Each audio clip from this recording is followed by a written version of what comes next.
Film की शुरुआत एक द्वीप से होती है जहां स्लोइन मेडिसन पोर्टिया डबल अडे नाम की एक महिला कुछ लोगों से भाग रही होती है।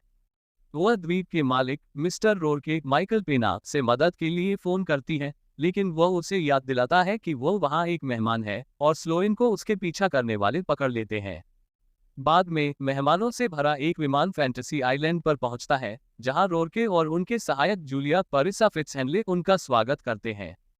इन मेहमानों में ग्वीन ओल्सन, मैगी क्यूब, मेलानी कोल, लूसी हिल, पैट्रिक सुलिवान, ऑस्टिन स्टोविल और सौतेले भाई जेडी ब्रायन हेंसन और ब्रैक्स वीवर जिमियो यांग शामिल हैं। रोरके उन्हें बताता है कि उनके सभी सबसे बड़े सपने पूरे हो सकते हैं जब तक कि वे अपने स्वाभाविक अंत तक नहीं पहुंच जाते। दूर से मेहमानों को देख रहा एक आदमी है जिसका नाम डेमन माइकल रूकर है। मेहमानों के एक दूसरे से मिलने के बाद रोरके उन्हें उनके सपनों में ले जाना शुरू कर देता है। वह जेडी और ब्रैक्स को एक अंतहीन पार्टी के सपने में ले जाता है, जहां जेडी खूबसूरत महिलाओं के साथ घूमता है जबकि ब्रैक्स हैंडसम पुरुषों और बहुत सारे खरपतवार के साथ घूमता है। पार्टी करते समय ब्रैक्स को एक भयानक रूप से जले हुए आदमी का भूत दिखाई देता है। अगली सुबह ग्वेन रोरके से मिलती है, जो उससे उसकी पृष्ठभूमि के बारे में विशिष्ट प्रश्न पूछता है। उसे उसके सपने में दिखाया जाता है एक रेस्तरां जहां उसने अपने करियर के लक्ष्यों को आगे बढ़ाने के लिए अपने पूर्व प्रेमी के प्रस्ताव को ठुकरा दिया था। उसका सामना अपने पूर्व प्रेमी अल रोबी जोन्स से होता है। वह असली है और सपने में शामिल हो गया है, जिसके लिए ग्वेन बुरा महसूस करती है। हालांकि वह अल के साथ फिर से जुड़ने का आनंद लेती है और जब वह एक बार फिर प्रपोज करता है तो वह स्वीकार करने का फैसला करती है। मेलानी पैट्रिक से अपने व्यक्तिगत सपने के बारे में बात करती है, जो कि अपने पूर्व स्कूल के धमकाने वाले को पीड़ा देना है। फिर रोरके उसे एक बेसमेंट में ले जाता है जहां उसे स्लोइन एक दोतरफा दर्पण के पीछे बंधी हुई मिलती है। ये सोचकर कि यह सिर्फ एक होलोग्राम है, मेलानी उसे झटका देकर या उस पर टॉयलेट का पानी डालकर उसे यातना देना शुरू कर देती है। फिर वह स्लोइन के किसी अन्य व्यक्ति के साथ संबंध बनाने का एक वीडियो अपलोड करती है, जिसे उसके पति को देखने के लिए फेसबुक पर पोस्ट किया जाता है। फिर कंप्यूटर उसके पति को फोन करता है और मेलानी को जल्दी से पता चल जाता है कि स्लोइन वास्तव में वहां है और वह उसे और अधिक चोट पहुंचाने से रोकने की कोशिश करती है। एक सर्जन के कपड़े पहने एक आदमी प्रवेश करता है और वह एक डॉक्टर जैसा दिखता है जो मेलानी को डराता था, जिसे उसने डॉक्टर टॉर्चर इयान रॉबर्ट्स का उपनाम दिया था। वह स्लोइन की बाह पर एक बस्सों का उपयोग करने की तैयारी करता है जब तक कि मेलानी डॉक्टर टॉर्चर को बिजली देने और स्लोइन को मुक्त करने के लिए मवेशी उत्पाद और शौचालय के पानी को चालू नहीं कर देती। मेलानी स्लोइन को यह नहीं बताने के लिए एक मेहमान होने का नाटक करती है कि वह उसे यातना दे रही थी। पैट्रिक को उसके सपने में ले जाया जाता है, जो उसे 80 के दशक में एक युद्ध की स्थिति में वापस लाता है जहां वह अपने पिता माइक वोगेल के साथ फिर से मिलता है, जो कार्रवाई में मारा गया था। पैट्रिक को अन्य सैनिकों द्वारा बंदी बना लिया जाता है।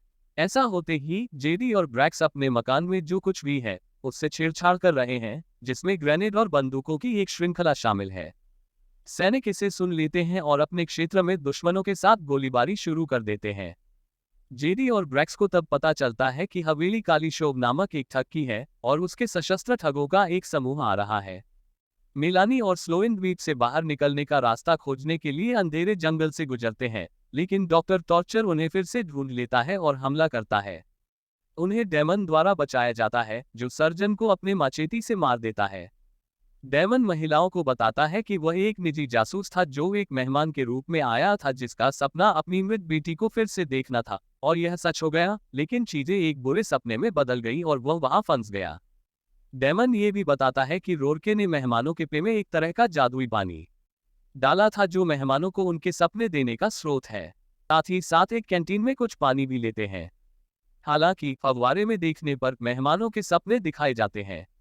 स्लोइन का सपना अपने पति के साथ वापस जाना है, जबकि मेलानी का सपना स्लोइन को यातना देना दिखाया गया है, जिससे उसे पता चलता है कि मेलानी ने एक मेहमान होने का झूठ बोला था और मेलानी को स्लोइन के प्रति अपने गुस्से को बाहर निकालने का मौका देता है। मिस्टर सुलिवन पैट्रिक का सामना करते हैं जब वह पैट्रिक की वस्तुओं में अपनी और अपने बेटे की एक तस्वीर पाते हैं। वह बताते हैं कि यह वही है जब वह छोटे थे और मिस्टर सुलिवन उनके पिता हैं। हालांकि वह केवल ऐसी जानकारी देते हैं जो दोनों को ही पता हो सकती है। मिस्टर सुलिवन यह मानने को तैयार नहीं है कि पैट्रिक उन्हें उनके भाग्य से बचाने के लिए कुछ करेंगे, जो कि अगले दिन वेनेजुएला में एक बंधक बचाव मिशन के दौरान होगा। ग्वेन उठती है और पाती है कि उसने पहले ही अला से शादी कर ली है और उनकी एक 5 साल की बेटी है जिसका नाम लिला जेरिया बेन है। ग्वेन रोआके को ढूंढती है और अपनी फैंटेसी बदलने की कोशिश करती है क्योंकि यह वह नहीं है जो उसने सोचा था। वह जूलिया से बात करती है और बताती है कि उसकी फैंटेसी उस आग में से किसी को बचाने की थी जो उसने लगाई थी। वह ग्वेन को बताते हैं कि उनकी अपनी फैंटेसी अपनी मृत पत्नी को देखने की थी और यह केवल तब तक जारी रह सकती है जब तक वह मेहमानों की फैंटेसी पूरी करते हैं। हालांकि रोआके शुरू में इनकार करते हैं, ग्वेन उन्हें ये कहकर मनाती है कि वह अपनी पत्नी को केवल तभी देख सकते हैं जब वह उसकी फैंटेसी पूरी होने दे। काले शो का मुख्य गुंडा किम कोएट्स जेडी और ब्रैक्स से उस पैसे के बारे में पूछताछ करता है जो कथित तौर पर हवेली में है। वे गुंडों को चकमा देने की कोशिश करते हैं ये कहकर कि पैसा गैराज में है जहां उनके हथियार हैं। उसी समय ग्वेन अपनी नई फैंटेसी में जलती हुई इमारत में प्रवेश करती है। वह जेडी और ब्रैक्स को भागते हुए देखती है। वह पीड़ित निक टेलर इवान इवागोरा को बचाने के लिए जलते हुए अपार्टमेंट में जाने की कोशिश करती है।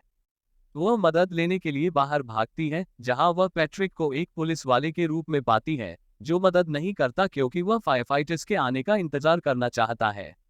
ग्वेन वापस अंदर जाती है लेकिन बेहोश हो जाती है जब तक कि जूलिया उसे नहीं ढूंढती। पैट्रिक और सैनिक बंधक स्थिति के स्थान पर पहुंचते हैं जो हवेली है।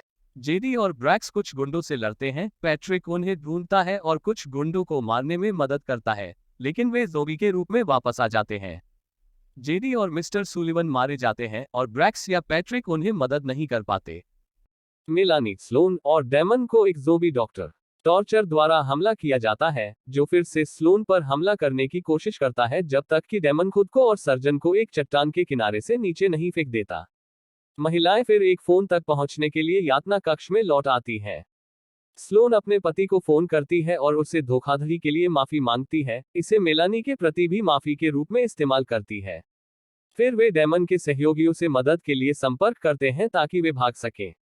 जैसे जैसे सब कुछ और बुरा होने लगता है, मेहमान इकट्ठा होते हैं और रोआके और उसके गुंडों का सामना करते हैं क्योंकि वे सभी किसी ऐसे व्यक्ति की फैंटेसी में हैं जो उन्हें मारना चाहता है और ग्वेन ये निष्कर्ष निकालती है कि वे सभी निक से जुड़े हुए हैं। उसने गलती से अपने अपार्टमेंट में केतली को चालू छोड़कर आग लगाई थी जिससे वह मारा गया था और पैट्रिक उस समय वहां था लेकिन मदद के लिए अंदर नहीं गया था। जेडी निक का रूममेट था और उसकी जांच करने जा रहा था लेकिन ब्रैक्स ने उसे बाहर निकाल दिया। मेलानी उस रात निक के साथ डेट पर जाने वाली थी लेकिन बीमार हो गई और पीछे हट गई, जिसका मतलब था कि अगर वह उसके साथ होती तो निक नहीं मरता। वे फिर विमान पकड़ने के लिए भागते हैं लेकिन उसे गुंडों द्वारा गोली मार दी जाती है। मेहमान छिपने के लिए भागते हैं और मानते हैं कि जूलिया निक की मां थी जो उनसे बदला लेना चाहती थी। वे फैंटेसी को पूरी तरह से रोकने के लिए रोआके के फव्वारे को नष्ट करने का निर्णय लेते हैं। समूह फव्वारे को खोजने के लिए गुफा में प्रवेश करता है जहां उन पर उनके व्यक्तिगत राक्षसों का हमला होता है। स्लोन अपने बुलिंग वाले रूप को देखती है जबकि पैट्रिक पर उन मृत लोगों द्वारा हमला किया जाता है जिन्हें वह बचा नहीं सका था और ग्वेन देखती है कि लिला ने अला को मार दिया है। निक का भूत भी उसके सामने आता है लेकिन जब ग्वेन जूलिया का जिक्र करती है तो उसे नहीं पता होता कि वह कौन है। सभी को मारने के बाद मेलानी पैट्रिक के सामने आती है और उसे चाकू मारने लगती है। अन्य लोग फव्वारे को ग्रेनेड से नष्ट करने के लिए पहुंचते हैं लेकिन रोआके उन्हें रोकता है क्योंकि जूलिया उसकी पत्नी थी और वह उसके गुजरने के बाद उसे देखना बंद नहीं करना चाहता था। तब यह पता चलता है कि वे सभी मेलानी की फैंटेसी में हैं। वह उस रात निक के साथ बाहर जाना चाहती थी लेकिन स्लोन की बुलिंग से आत्मसंदेह के कारण उसने उसे छोड़ दिया। रोआके देखता है कि जूलिया फिर से अपनी बीमारी से पीड़ित है और वह उसे समझाती है कि उसे एक बार फिर से हमेशा के लिए जाने देने का समय आ गया है। वह ऐसा करता है और दूसरों की मदद करने जाता है। वह स्लोन से कहता है कि उसे अभी भी एक फैंटेसी पूरी करनी है। वह कैंटीन से पीती है और चाहती है कि मेलानी और निक एक साथ रहें। फिर निक का ज़ोंबी फव्वारे से उभरता है और मेलानी को अंदर खींचता है जिससे ज़ोंबी गायब हो जाते हैं। वह जल्दी से कूदकर ग्रेनेड वापस फेंक देती है लेकिन पैट्रिक सभी को बचाने के लिए खुद को उस पर फेंक देता है। ग्वेन, स्लोन और ब्रैक्स अगले दिन जागते हैं क्योंकि वे जाने की तैयारी कर रहे हैं। रोआके ब्रैक्स से कहता है कि उसने तकनीकी रूप से जेडी की फैंटेसी को जी लिया, इसलिए उसके पास अभी भी एक फैंटेसी है जिसका वह उपयोग कर सकता है। उसकी फैंटेसी जेडी के जीवित घर लौटने की है, जिसका मतलब होगा कि उसे द्वीप पर रहना होगा। ब्रैक्स सहमत हो जाता है और जेडी ग्वेन और स्लोन के साथ विमान में घर चला जाता है। फिर ब्रैक्स जेडी का उसके लिए उपनाम प्रकट करता है, टैटू। वह रहता है और रोर्के का नया सहायक बन जाता है।